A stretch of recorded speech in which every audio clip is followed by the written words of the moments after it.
Dr. Frankl, what is the difference between people who are able to pick themselves up, get over life's problems, and those who are not?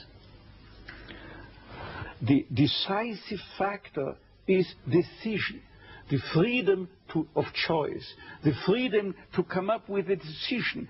It should be, I would like to become this way or another, in spite of conditions that should only seem to fully determine my behavior. I wish to act freely as a responsible being, which is a human being. I wish to act in accord with heredity and environment, owing what I become to them, but also, if need be, in spite of the worst conditions.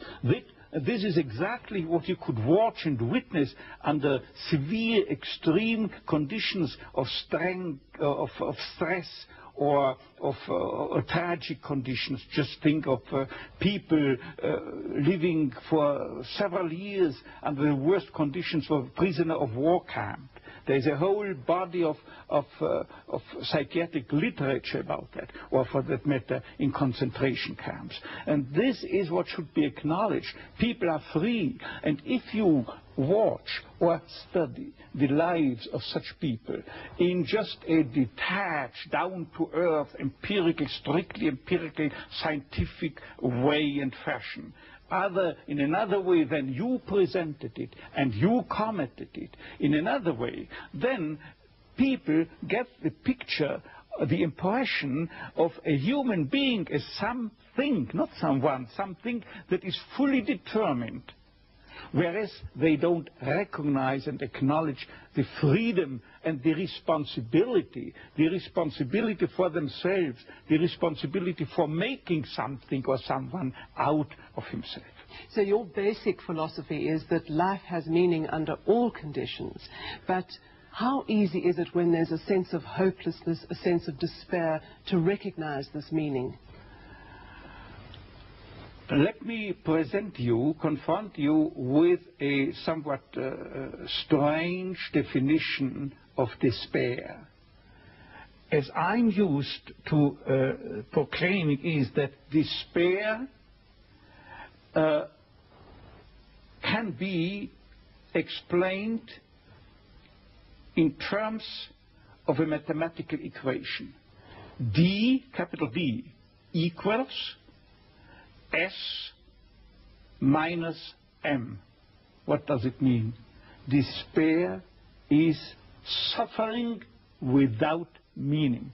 As long as an individual cannot see any meaning in his or her despair, he or she will certainly be prone to, in its suffering, I wanted to say, no meaning in the suffering, he or she will certainly be prone to despair and, under certain conditions, to suicide. But at the moment they can see a meaning in their suffering, they can mold it into an achievement, they can mold their predicament into an accomplishment on the human level. They can turn their tragedies into a personal triumph. But they must know for what. What should I do with it? But if people, like so many segments of present-day society and population, cannot find any meaning whatsoever in their lives, cannot see anything meaningful, they more often than not have something to live by, or say at least enough to live by. They cannot see anything to live for. What is the answer to the question, why me? Why did this happen to me? The answer to such a question is nothing that a psychiatrist or any other type of a scientist can come up. But I would not share the opinion of, say, Jean-Paul Sartre, who said we have to accept and to shoulder courageously, heroically, the absolute meaninglessness of our lives. But what I think is rather that what we have to accept is the incapacity of our humanness, the incapacity to recognize the ultimate meaning in intellectual or merely rational terms. This is the only thing we have to accept. But still, we may believe in an ultimate meaning, but to lead someone, say a patient, to eat the way for him to such a belief, to faith, is of course not the business or job to be carried out by a psychiatrist, but rather by a theologian. Tell me, to what extent do you feel we have choices in the things that befall us? Our freedom is a finite freedom, a limited freedom.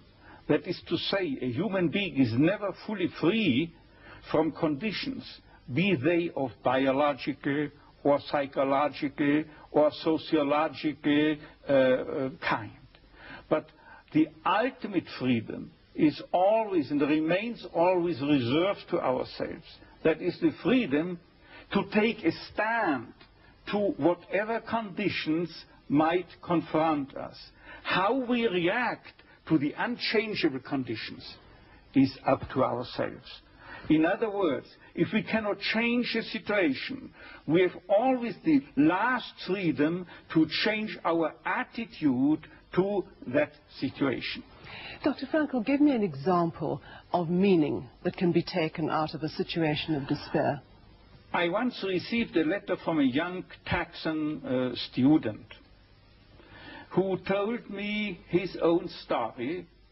At the age of 17 years, he had an accident when indulging to his diving sport. And from that time on, he was paralyzed from the neck down. And he wrote to me, "I broke my neck, but it did not break me. I am at present helpless, and this handicap will remain with myself apparently forever. But I have not given up my studies. I want, because of my own helplessness, to help other people.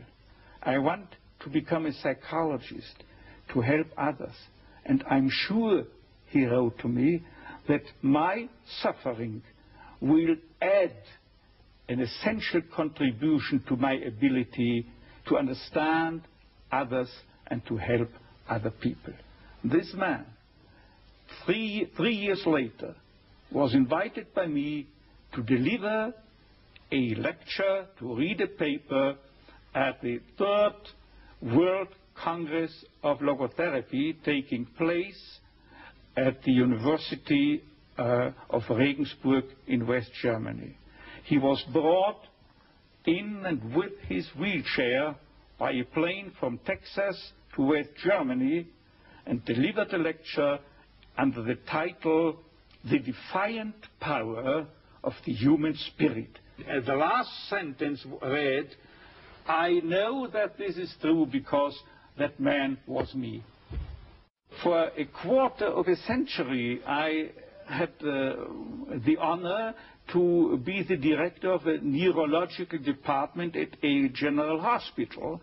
And believe me, throughout that time, I had ample opportunities to watch and witness how most young people could master their fate.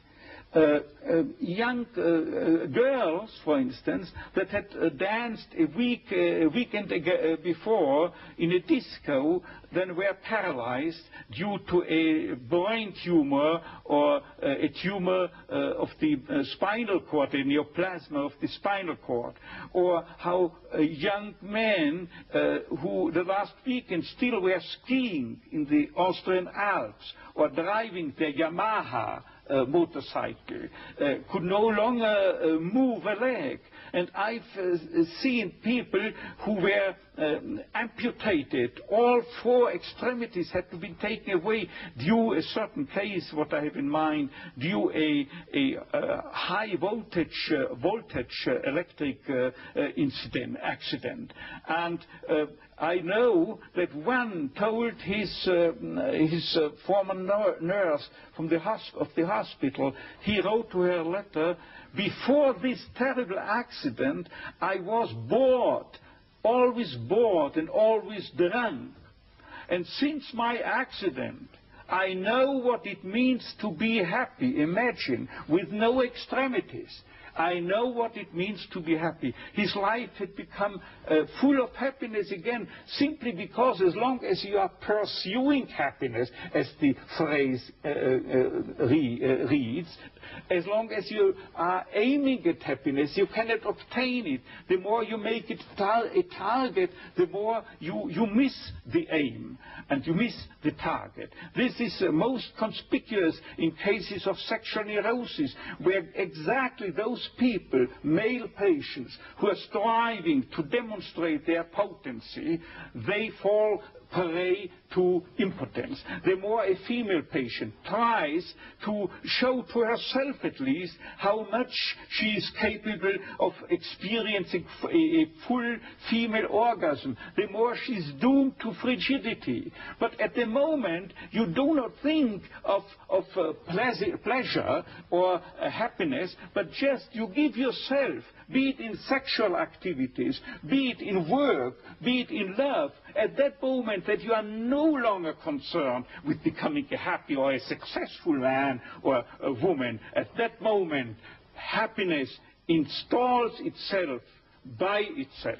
But Dr. Frankl, tell me, how could the people in the death camp at Auschwitz, and you were there yourself, what meaning could they take out of an absolutely hopeless situation? They knew they were going to die. What I can say about the lesson I took home from Auschwitz and Dachau and so forth, let me prefer to speak in a more personally detached way by referring to the absolutely parallel experiences that people had in prisoner war camps.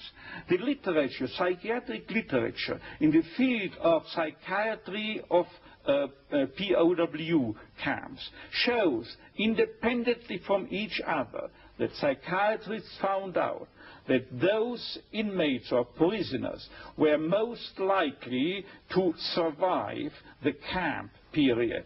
Those, I say, who were orientated toward a future, orientated toward becoming free again in the future, and most importantly, oriented to a meaning that they had to fulfill in the future, a task that they had to complete in the future, and or to be reunited with their beloved people in the future again. Let me just recount an incident that happened to me in one of my own concentration camps.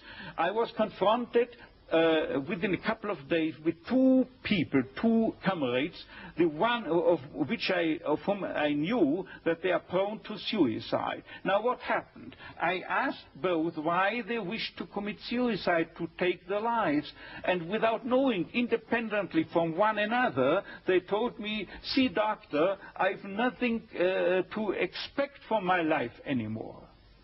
And you know what I improvisingly asked them? Now listen, isn't it conceivable that instead life expects something from you? And then it turned out that one of them was expected by his own daughter, whom he loved above all. In the United States, she had already succeeded in emigrating. And the other then frankly told me and confessed that there was a series of books that he had written and or edited in the field of geography, it was, as far as I remember, and he wanted to complete this series of books. And at that moment there was something like a Copernican reversal. Suddenly the scenery had turned 180 degrees around. Suddenly they saw they have to do something for the world and not waiting until the judgment is issued, death or survival. But these very people had the highest chances to survive under equal circumstances, of course. What I mean is that millions had to die in the concentration camps, particularly in Auschwitz, as you might know, and millions and hundred thousands of them were certainly oriented toward a meaning, if for no other meaning, in religious terms. And they had to die, as they would have said, the Kiddush Hashem, for the glorification of God, out of their own beliefs in the gas chambers. So even at the moment of death, they were able to take meaning out of that moment of death. Exactly. You see, there is what I'm used to calling, when speaking to my students, as the tragic triad of human existence, consisting of pain, death, and guilt. Nobody is spared suffering from diseases, pain. No one of us human beings can escape death, finally. And there is no one who could keep himself free from guilt. It is not possible. But always, as I put it before, always suffering, tragedy can be turned into a triumph, into a human achievement. And as to death, it could well serve as an incentive to responsible action, because unless we were mortal, imagine if we were immortal, then we could postpone everything. There were no hurry. There were no need to do something right now. But there is a wonderful word of an author who has not written but said it about 2,000 years ago. You find it in the Bible. It is Hillel, Hillel, who once said, if I'm not doing it, who will do it? If I'm not doing it right now, when shall I do it? But if I'm doing it only for my own sake, what am I? This means no really human being. Because a human being is not someone as psychotherapeutic systems depict the human being.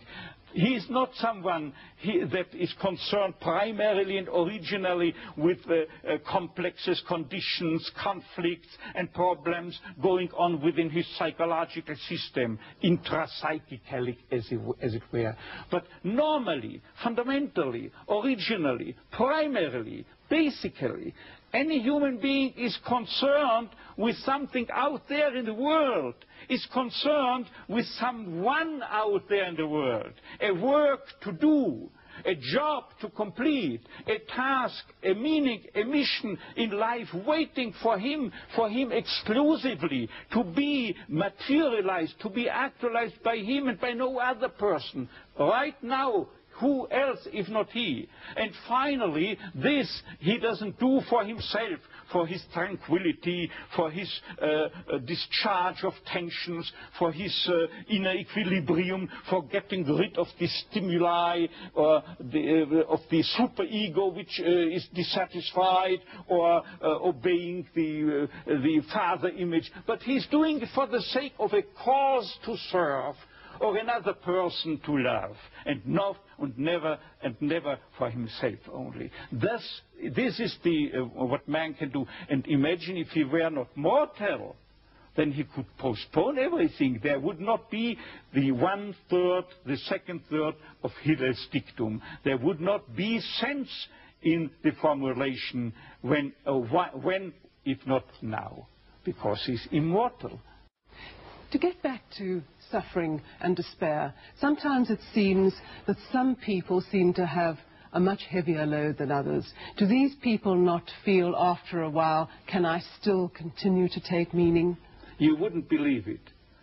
it comes to mind that there is a specific statistical, strictly empirical study that was published a couple of years ago by two famous psychologists. And it turned out, by way of not only of statistics, but by test batteries, that people prone to death, who knew that they were dying soon, had a higher sense of meaning than normal populations. And if I tell you the story that the dean of the School of Nursing at the University of Texas, in the Texas Medical Center in Houston, a famous center, she wrote me of a case of a young girl, very young girl, about 17 years of age or so, who was paralyzed totally, also up to her neck, and could only, by use of a mouth stick, type letters. And Dean Stark, that nurse, told me within 3 lines, I remember this letter, she told me that that girl is reading newspapers day by day, watching television, and as soon as she comes across an individual in a tragic life situation, she types with the mouth stick on the typewriter letters offering them consolation and comfort. And she has some credibility, believe me. And she, the Dean Stark, says she's full of confidence. She has a strong sense of abundant meaning in her life, while others who cannot see meaning under the best conceivable of conditions take their lives because they are frustrated. They are caught in an existential vacuum, in a sense of meaninglessness and emptiness. I have described it in a book of mine as soon as in 1955. Since that time, it has ever more been increasing worldwide.